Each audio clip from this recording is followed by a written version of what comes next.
हो गया, स्टार्ट कर दिया क्या? शुरू करें, ठीक है। कल हमने भारतीय आर्य भाषाओं को समझाया था।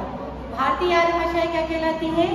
भाषा मतलब जो आप बोल रहे हैं, जो भी भाषा आप बोलते हैं, चाहे वो आप हिंदी बोल रहे हो, चाहे अंग्रेजी बोल रहे हो, चाहे उर्दू फारसी भाषा का आप प्रयोग कर रहे हो, सारी भाषाएं कहाँ से निकली हैं, कहाँ से उत्पन्न हुई है, वो पूरा का पूरा एक चार्ट के माध्यम से मैं आज आपको एक्सप्लेन करने वाली हूँ। देखिए, ये है हमारी भारतीय आर्य भाषाएं। अब भारतीय आर्य भाषा जब भारत में आर्य लोग आए तो हमारा मानना है कि भाषा का उद्भव वहां से शुरू हुआ था, वहां से भाषा हमारी प्रारंभ हुई थी। तो भारतीय आर्य भाषाओं को हमने 3 हिस्सों में बांटा है: प्राचीनकालीन आर्य भाषा, मध्यकालीन आर्य भाषा और आधुनिक आर्य भाषा। अब प्राचीनकालीन मैंने कल भी समझाया था, उसको दोबारा रिपीट करते हैं हम। प्राचीन काल मतलब जो पुराना जमाना था, पहले के जमाने में लोग कौन सी भाषा का प्रयोग करते हैं? तो माना जाता है कि पहले के जमाने में लोग ज्यादातर संस्कृत भाषा का प्रयोग करते थे। तो हमने प्राचीन आर्य भाषाओं को सबसे पहले वैदिक संस्कृत, लौकिक संस्कृत, संस्कृत को कितने भागों में बांटा है? 2 भागों में बांटा है। आप एक्सप्लेन कर सकते हो, आप उत्तर दे सकते हो, नॉर्मल क्लास चल रही है आपकी, ठीक है। वैदिक संस्कृत, वैदिक संस्कृत इसे कहा जाता है जो वेदों में प्रयुक्त हुई थी। जिस भाषा का प्रयोग ऋग्वेद, यजुर्वेद, अर्थवेद इनमें होके आया, उन्हें हमने वैदिक संस्कृत का नाम दे दिया। दूसरा हमने कहा लौकिक संस्कृत। अब जो आप और हम सामान्य बोलचाल की भाषा कौन सी लेते हैं? हिंदी। भाई हमारे जमाने में, आज के समय में हमारी भाषा मातृभाषा, मदर टंग या हमारी राष्ट्रभाषा क्या है? हिंदी। उस समय जो प्राचीन काल था, उस समय सामान्य बोलचाल की भाषा कौन सी थी? संस्कृत, ठीक है। तो प्राचीनकालीन आर्य भाषाओं को हमने जब 2 हिस्सों में बांटा, वैदिक संस्कृत और लौकिक संस्कृत में, तो वैदिक संस्कृत अर्थात जो वेदों में प्रयुक्त हुई और लौकिक संस्कृत अर्थात जो सामान्य बोलचाल की भाषा थी। चलिए, समय धीरे धीरे आगे बढ़ता गया, हम मध्यकाल के आ गए। मध्यकालीन आर्य भाषाओं को हमने 3 हिस्सों में बांटा: प्रथम प्राकृत, द्वितीय प्राकृत और तृतीय प्राकृत। प्रथम प्राकृत, अच्छा मैंने कल भी बताया था कि भगवान महावीर और भगवान बुद्ध दोनों ही समकालीन थे, दोनों ही का जन्म एक समय पर हुआ था, आसपास ही हुआ था, ठीक है। तो भगवान महावीर ने जो अपना पहला उपदेश दिया, उन्होंने अपना पहला उपदेश प्राकृत भाषा में दिया। वहीं भगवान बुद्ध ने जो अपना पहला उपदेश दिया, वो उन्होंने पाली भाषा में दिया, ठीक है। अब प्रथम प्राकृत, द्वितीय प्राकृत और तृतीय प्राकृत। तृतीय प्राकृत का जो दूसरा नाम आया वो आया अपभ्रंश।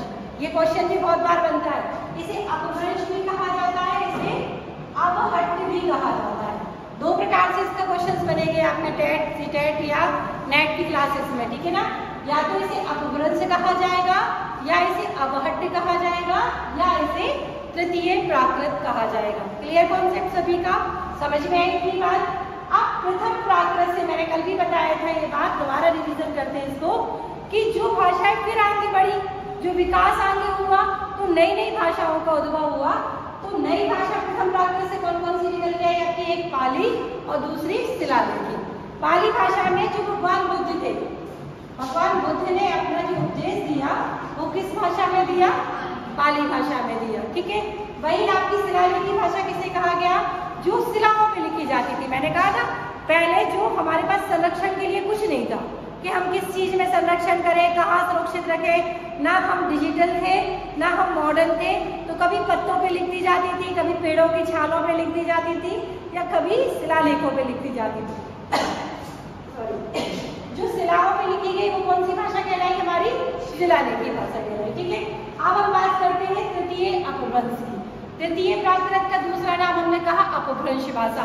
जो संस्कृत का सुधरा हुआ रूप था वो प्राकृत था, और जो प्राकृत का सुधरा हुआ रूप था वो अपभ्रंश था, ठीक है। अब चलिए आगे बढ़ते हैं। मध्यकाल में अभी हम आगे बढ़ते हैं, अभी हम आधुनिक आर्य भाषाओं की बात नहीं करेंगे। आधुनिक आर्य भाषा कौन सी होती है? जिस समय में हम जी रहे हैं, जो समय वर्तमान आपके सामने प्रेजेंट सिनेरियो चल रहा है, वो आपका आधुनिक आर्य भाषा होगी। ध्यान से समझिए। अब इसके प्रथम प्राकृत के तो 2 हिस्से हो गए, पाली और शिलालिपि। अब द्वितीय प्राकृत की जो भाषाएं निकल के आई, उनके हिस्से हुए 5। उसमें पहली आपकी हुई मागधी, जो मगध देशों में बोली जाती थी। दूसरी हुई अर्धमागधी, तीसरी हुई सौरसेनी, चौथी हुई पैसाची और 5वीं हुई मैवास्ती। मतलब द्वितीय प्राकृत से कितनी भाषाएं निकली आपकी? 5। अभी उपभाषा और बोलियों का कोई डिस्कशन नहीं चल रहा है, अभी किसका डिस्कशन चल रहा है? हमारा भाषाओं का। तो द्वितीय प्राकृत से हमारी मागधी, अर्धमागधी, सौरसैनी, पैसाची और महाराष्ट्री 5 भाषाएं निकल के आई। और तृतीय प्राकृत से हमारी 2 भाषाएं और निकल के आई, जिनका नाम था खास और ब्राचर। ठीक है, जिनके नाम थे खास और ब्राचर। सबके दिमाग में सेट हो गई चीज।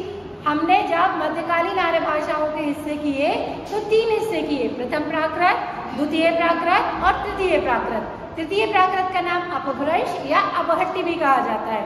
वहीं प्रथम प्राकृत आपकी 2 हिस्सों में बट के आई, पहला पाली और दूसरा शिलालिपि। द्वितीय प्राकृत कितने हिस्सों में बट के आई? 5 हिस्सों में, मागधी, अर्धमागधी, सौरसैनी, पैसाची और महाराष्ट्री। वहीं तृतीय प्राकृत कितने हिस्सों में बट के आई? 7 हिस्सों में बट के आई। 5 तो ये आपके द्वितीय प्राकृत के हो गए और 6वां हिस्सा आपका खास और 7वां हिस्सा आपका ब्राचर। हमने इसको अलग से डिफाइन नहीं किया है क्योंकि ये 7 इसमें भी आए। भाई डेवलप होगा तो चीज खत्म थोड़ी होगी, विनाश थोड़ी होगा, विकास होगा, विनाश नहीं होगा ना चीज का। तो ये तो रहेंगी 5, लेकिन 2 और इसमें एडिशनल जो जोड़ी है वो कौन सी जोड़ी है? खास और ब्राचर को जोड़ी है। अब हम बात करते हैं जो आज का मेन कंटेंट है हमारा, आधुनिक आर्य भाषाओं का। जिन भाषाओं का प्रयोग आप और हम कर रहे हो, जिन भाषाओं का यूज पूरे देश के अंदर कहीं ना कहीं हो रहा है, ठीक है, तो वो कहलाती है हमारी आधुनिक आर्य भाषा। क्लियर? अब आधुनिक आर्य भाषा कहाँ से निकलेंगी बताओ? हमने बात की आधुनिक आर्य भाषाओं की, तो जो मध्यकाल से भाषाएं निकली उन्हीं में से तो निकल के आएंगी। कोई अपनी जनरेशन अलग थोड़ी तैयार कर लेंगी आधुनिक आर्य भाषाएं। तो जब वहीं से निकल के आएंगी तो फिर हमारी सबसे पहली भाषा थी मागधी। अब मागधी से हमारी 4 भाषाएं निकल के आई, बिहारी, उड़िया, असमिया और बंगला। बिहारी मतलब कहाँ? जो बिहार में बोली जाती है। बिहारी लैंग्वेज कहाँ बोली जाती है? बिहार की तरफ। वैसे उड़िया, उड़ीसा की तरफ जो लैंग्वेज बोली, जो उनकी प्रॉपर खुद की बोली है, जो उनकी खुद की प्रॉपर भाषा है। देश की भाषा तो हिंदी है, पूरे देश की भाषा तो हमारी हिंदी है। भारत एक जो राष्ट्र है और इसकी जो राष्ट्रीय भाषा है वो सिर्फ हिंदी है, ठीक है ना।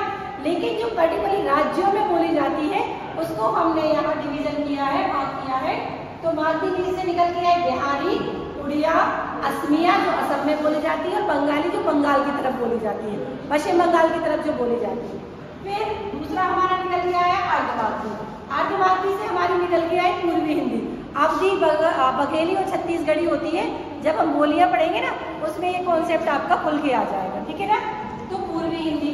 सौरसैनी से निकल के आई आपकी 3, पश्चिमी हिंदी, राजस्थानी और गुजराती। पश्चिमी हिंदी कौन सी कहलाती है?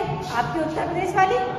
आप खड़ी बोली का यूज करते हो, इसको ही पश्चिमी हिंदी बोला जाता है, ठीक है। और राजस्थानी तो जो राजस्थान में बोली जाती है और जो गुजरात में बोली जाती है। नेक्स्ट है पैसाची। पैसाची से 2 भाषाएं निकल के आई, लहंदा और पंजाबी। पंजाबी वही लहंदा का ये पार्ट है और जो पंजाब में बोली जाती है वो पंजाबी। वो किससे निकल के आई? आपकी पैसाची से। वही आपकी महाराष्ट्री कहाँ से निकली? मराठी से। सॉरी, मराठी निकली महाराष्ट्री से। महाराष्ट्री भाषा जो आई उसमें से कौन सी भाषा निकल के आई? आपकी मराठी। वही हम बात करते हैं खास भाषा की। तो जो पहाड़ी आपने देखा होगा, नैनीताल, कुमाऊं, आसपास के जो पहाड़ी क्षेत्र है ना, यहाँ पे पहाड़ी भाषा बोली जाती है। आप देखो ये सिंगर हम देखते हैं कई प्रकार के, ये सिंगिंग करते हैं तो एक पहाड़ी सिंगिंग अलग चल रही है, राजस्थानी फोक डांस अलग चल रहे हैं, पंजाबी अलग चल रहे हैं। तो ये भाषाएं कहाँ से निकली हैं? इसे तो निकली, तो खस से निकली हमारी पहाड़ी और ब्राचर से निकल के आई हमारी सिंधी। अब हम बात करते हैं आधुनिक आर्य भाषाओं की। तो हमारी जो आधुनिक आर्य भाषाएं टोटल कितनी थी? 13। कैसे हुई हम काउंट करते हैं। मागधी से निकली बिहारी, उड़िया, असमिया और बंगला। कितनी हो गई? 4 हो गई। अर्धमागधी से निकली एक, पूर्वी हिंदी कितनी? 5। सौरसैनी से निकली 3, पश्चिमी हिंदी, राजस्थानी और गुजराती। कितनी हो गई? 5 में 3 8 हो गई। पैसाची से निकली 2, लहंदा और पंजाबी 10 हो गए, ठीक है। महाराष्ट्र से निकली मराठी 11 हो गई। कच्छ से निकली पहाड़ी 12 हो गई और ब्राचर से निकली सिंधी 13। इस प्रकार भारत के अंदर जो आधुनिक आर्य भाषाओं का स्वरूप है वो टोटल कितनी है? आपकी 13। अब इसमें से कहीं से भी कोई भी क्वेश्चन आ जाए, कोई डाउट आपके मन में किसी भी प्रकार का, क्वेश्चंस कैसे बनेंगे? क्वेश्चंस कैसे बनेंगे कि सिंधी भाषा का उद्भव कहाँ से हुआ? क्वेश्चंस ऐसे बनेंगे, सिंधी भाषा का उद्भव कहाँ से हुआ? तो आपको पता होना चाहिए कि सिंधी भाषा हमारी कहाँ से निकल के आई? ब्राचर से। तो ये जब ये चार्ट आपके माइंड में सेव होगा ना, तो क्वेश्चंस कहीं जाएगा ही नहीं, दिमाग से बाहर जाएगा ही नहीं। जब भी तैयारी करो, चाहे टेट, चाहे सीटेट, चाहे नेट, चाहे किसी भी सब्जेक्ट की करो। और मैंने बताया है आपको कि भारत के अंदर कोई भी एग्जाम देने चले जाओ, इंडिया के अंदर तो एटलीस्ट कोई भी पेपर देने चले जाओ एजुकेशन के क्षेत्र का, 20 से 25 नंबर की हिंदी कंपलसरी आएगी, और उनमें कम से कम 5 नंबर का आपका भाषाओं का चार्ट 100% आएगा मिनिमम। तो इस चार्ट में आपको सारा का सारा ये डाटा क्लियर हो गया।